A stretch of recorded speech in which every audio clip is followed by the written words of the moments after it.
नमस्कार। श्रीमद् भगवत गीता अध्याय 9 राज विद्या योग। आइए जानते हैं इस अध्याय में श्री कृष्ण और अर्जुन के बीच क्या वार्तालाप हुई। श्री कृष्ण जी बोले, हे अर्जुन, तुम में ईर्ष्या नहीं है, इसलिए यह अति गुप्त शास्त्रीय ज्ञान और अनुभव तुमसे कहता हूँ। इसे जानकर तुम्हारा अशुभ न होगा। यह ज्ञान सब विद्याओं में श्रेष्ठ तथा सब गोपनीयों में गुप्त एवं परम पवित्र, उत्तम, प्रत्यक्ष फल वाला और धर्म युक्त है। साधन करने में बड़ा सुगम और नष्ट नहीं होता।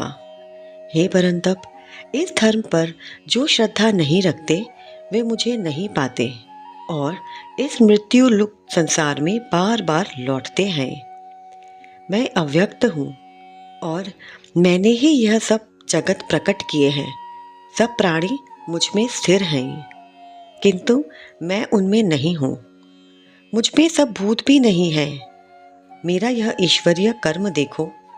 मेरी ही आत्मा सब भूतों का पालन करते हुए भी नियत नहीं है। जिस प्रकार सर्वत्र बहने वाली महान वायु समस्त आकाश में व्याप्त है, उसी प्रकार सर्वत्र भूत मुझ में है, ऐसा जानो।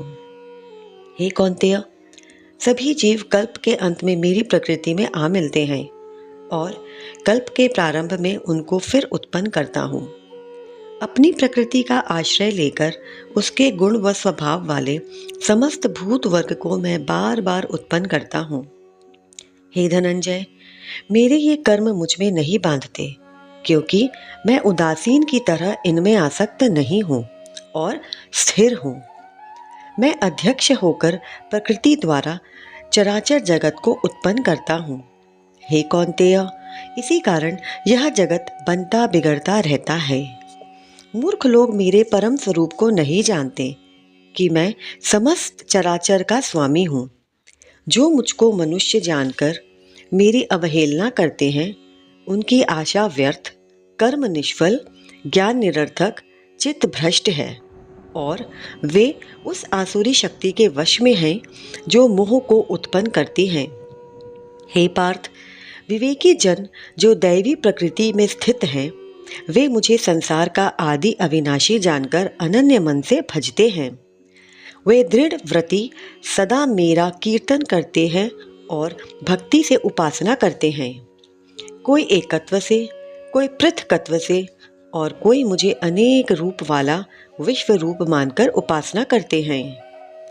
श्रोत यज्ञ मैं हूँ, स्मात यज्ञ मैं हूँ, पितृ यज्ञ मैं हूँ तथा औषधि, मंत्र होम का साधन, घृत, अग्नि और होम भी मैं ही हूँ। इस जगत का माता पिता, धारण करता, पितामह, जानने योग्य पदार्थ, ओंकार, ऋग्वेद, सामवेद और यजुर्वेद भी मैं ही हूँ। गति पालन करता, प्रज्ञ साक्षी, निवास स्थान, रक्षक, मित्र, उत्पन्न करने वाला, संहार कारक, आधार, प्रलय स्थान और अविनाशी बीज मैं ही हूँ। मैं सूर्य रूप से तपता हूँ, मैं ही वर्षा रोकता हूँ, मैं ही वर्षा कराता हूँ और हे अर्जुन, मैं ही अमृत और मृत्यु भी हूँ तथा सत्य और असत्य भी मैं ही हूँ। तीनों वेदों के ज्ञाता, सोम पीने वाले पाप रहित यज्ञ द्वारा मेरी पूजा करके स्वर्ग चाहते हैं और इंद्र के पुण्य लोक में पहुंचकर स्वर्ग में देवताओं के योग्य दिव्य सुख भोगते हैं।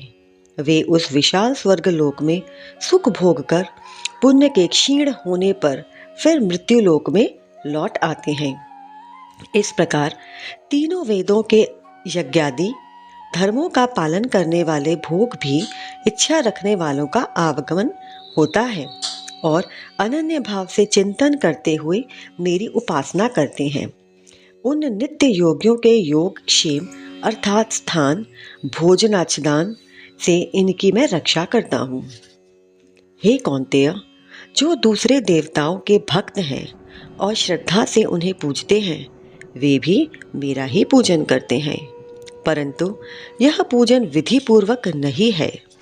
सब यज्ञों का भोक्ता और स्वामी मैं ही हूँ। जो मेरे इस व्रत को नहीं जानते हैं वे आवागमन से नहीं छूटते हैं। देवताओं के पूजने वाले देवलोक को प्राप्त होते हैं, पितरों के पूजक पितृलोक को प्राप्त होते हैं, यज्ञादि के पुजारी यज्ञलोक को जाते हैं और मेरा पूजन करने वाले मुझे प्राप्त होते हैं। भक्ति से पत्र, पुष्प, फल या जल को मुझको अर्पण करता है, उस शुद्ध अंतःकरण वाले व्यक्ति के भक्ति से दिए हुए पदार्थ को मैं बड़ी ही प्रसन्नता से ग्रहण करता हूँ। हे कौन्तेय, जो तुम करते हो, खाते हो, वह सब मेरे अर्पण करो। ऐसा करने से कर्म बंधन रूप शुभ अशुभ फलों से मुक्त हो जाओगे और संन्यास योग में युक्त होकर मुक्ति वह मुझको अवश्य पाओगे। मैं समस्त भूत के समान हूँ, न कोई मुझे अप्रिय है न प्रिय। जो कोई मुझको भक्ति से भजता है वह मुझ में है और मैं उसमें हूँ।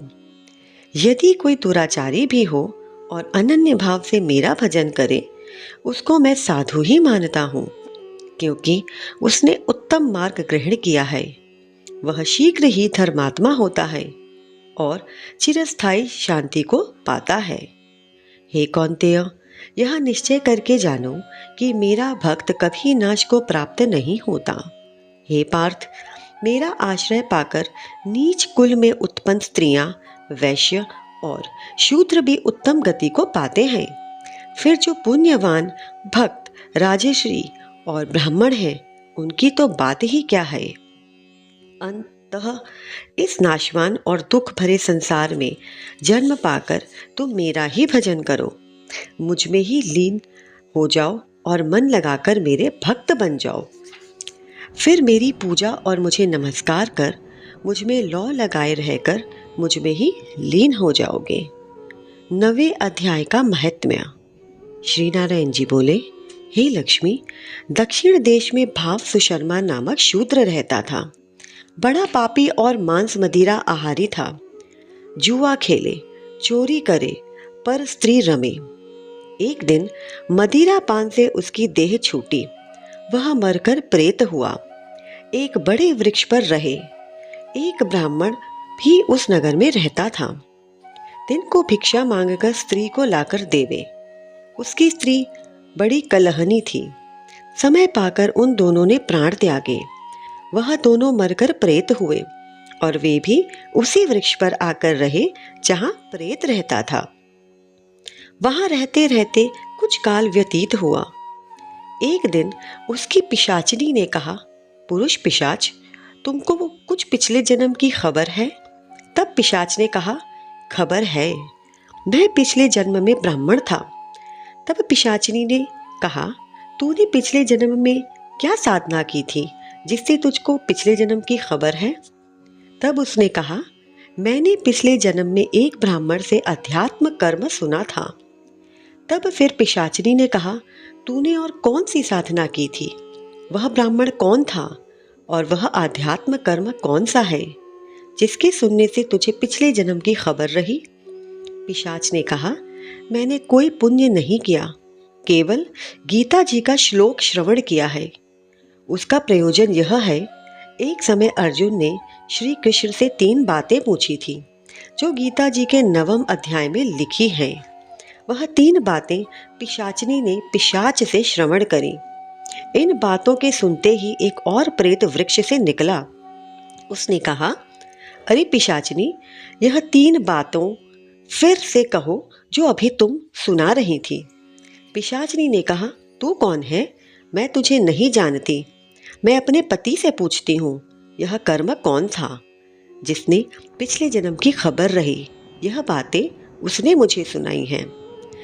इन बातों के सुनते ही प्रेत देही छूटी, तत्काल देव देही पाई, स्वर्ग से विमान आए, उस पर चढ़कर बैकुंठ को गए। श्री नारायण जी ने कहा, हे लक्ष्मी, यह 9वें अध्याय का महात्म्य है। अध्याय समाप्त। नमस्कार।